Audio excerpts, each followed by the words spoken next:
Hello everybody, this is Ananya Mukherjee from Ananya's Fusion. I am generally a jewelry seller and my brand name is Ananya's Fusion, and I'm into selling different kind of products but mainly costume jewelry. But আজকে এসেছি একটা অন্য কারণে. There are many people who come into my life, live in Facebook, and ask me to tell something about some topic or কিছু জিনিস নিয়ে হয়তো আমাকে বলতে বলে। তো হয়তো ইনস্ট্যান্টলি কিছু কথা মনে হয় তাই বলে দিই। তাই আজকে কিছু জিনিস রেকর্ডিং করে তোমাদের জন্য দিলাম। যদি ভালো লাগে তাহলে চ্যানেলটা সাবস্ক্রাইব করো, আমাকে ইন্সপিরেশন দিও যাতে আরও কিছু কথা নিয়ে তোমাদের সামনে আসতে পারি। চ্যানেলটার নাম অনন্যাস ফিউশনই থাকবে, কিন্তু এই যে এপিসোডগুলো হবে সেগুলোর নাম দেব অনন্যার সাথে মনের কথা। কেমন? তো আজকের এপিসোডটা যেটা আমি করতে চলেছি সেটা ভীষণ একটা ইম্পর্টেন্ট টপিক, সেটা বন্ধু নিয়ে।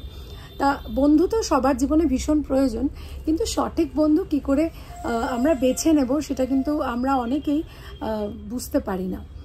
ধরো কোনো একটা সিচুয়েশনে তুমি আছো এবং সেখানে তুমি তোমার বন্ধুকে একটা প্রবলেম শেয়ার করছো, দেখবে সেই বন্ধুরা তোমাকে কি সাজেশন দেয়। আমি একটা ছোট্ট এক্সাম্পল দিই।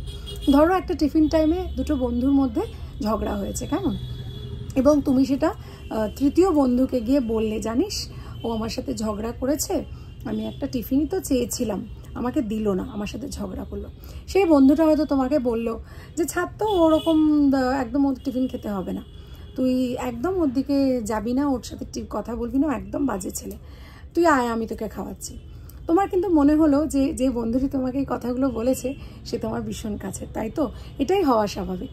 কিন্তু ধরো পরের দিন তুমি একই ঘটনাটা চতুর্থ বন্ধুকে বললে, সে বলল ওরম করছিস কেন, হয়তো ওর বেশি খিদে পেয়েছে আজকে, হয়তো ওর সেরকম ভালো টিফিন আনেনি, লজ্জায় হয়তো তোকে দিতে পারেনি, তাই জন্য তোকে দেয়নি।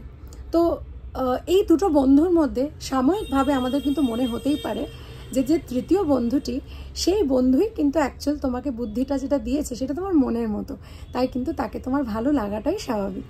কিন্তু আমি যদি বলি একটু ওয়েট করে গেলে, যদি আরেকটা বন্ধুর সাজেশন নিয়ে দেখলে যখন চতুর্থ বন্ধু তোমাকে সাজেশনটা দিল, সত্যিই তো এরকম হতে পারে। তাই সবসময় বন্ধু যদি তোমার মনের মতো কথা বলে সে কিন্তু আসল বন্ধু সেটা ভেবে বসো না কিন্তু, কেমন? আমার মনে হয় একটু ওয়েট করে যাও। বন্ধুত্ব গড়াটা কিন্তু একটা স্বপ্নের মতো জিনিস, অনেকটা সময় দিতে হয় বন্ধুত্বকে। সেটা বন্ধু যেরকমই হোক না কেন, সেটা যে বয়সের হোক না কেন, যে জেন্ডারেরই হোক না কেন।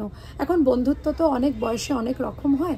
তবে আজকের এপিসোডে এইটুকুই বলবো যে এটা বলে শেষ করব যে আ friend in need is a friend in deed. আমরা জানি, কিন্তু একটুখানি বুঝে পায় গিয়েও চারিধারে অনেক ধরনের মানুষ আছে। শুধু এটুকু বলবো, সাবধানে চলো, সাবধানে বন্ধুত্ব করো, কারণ ভালো বন্ধু জীবনে পাওয়া ভীষণ ভীষণ ভাগ্যের ব্যাপার। এবং যে বন্ধুটা সবসময় তোমার মনের কথা বলে দিচ্ছে বা তোমার হয়ে কথা বলছে, সে কিন্তু সবসময় প্রকৃত বন্ধু নয়।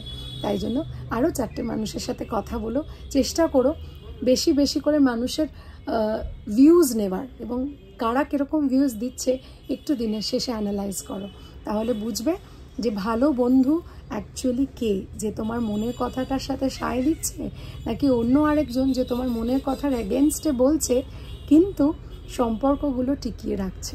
কেমন? ভালো থেকো, দেখা হবে আরেকটা এপিসোডে। Thank you very much, by.